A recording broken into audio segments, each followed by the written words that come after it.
এনআরসিতে আবেদন না করলে মিলবে না আধার। বাংলাদেশ আবহে বড় ঘোষণা হিমন্তের।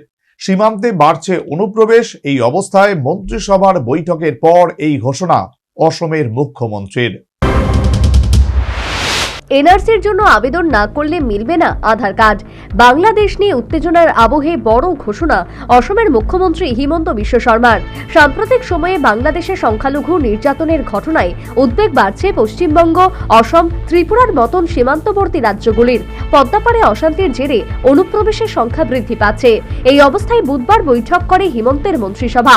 পরে এক সাংবাদিক সম্মেলনে অসমের মুখ্যমন্ত্রী ঘোষণা করেন, এবার থেকে এনআরসির জন্য আবেদন না করলে মিলবে না আধার কার্ড।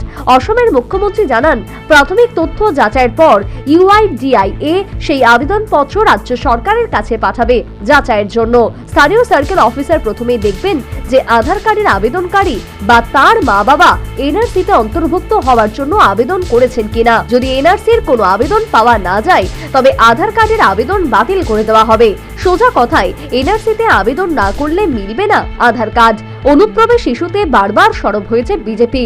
ঝাড়খণ্ডে বিধানসভা ভোটেও এই পথেই প্রচারে নেমেছিল গেরুয়া শিবির। অন্যদিকে পশ্চিমবঙ্গ, অসম, ত্রিপুরার মতন সীমান্তবর্তী রাজ্যগুলিতে অনুপ্রবেশ যে একটা বড় সমস্যা তা বলাই বাহুল্য।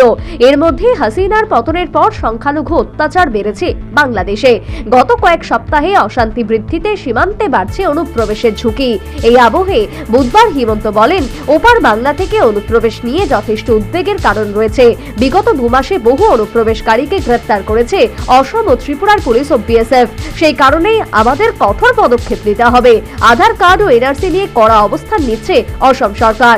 National bureau report, news vanguard.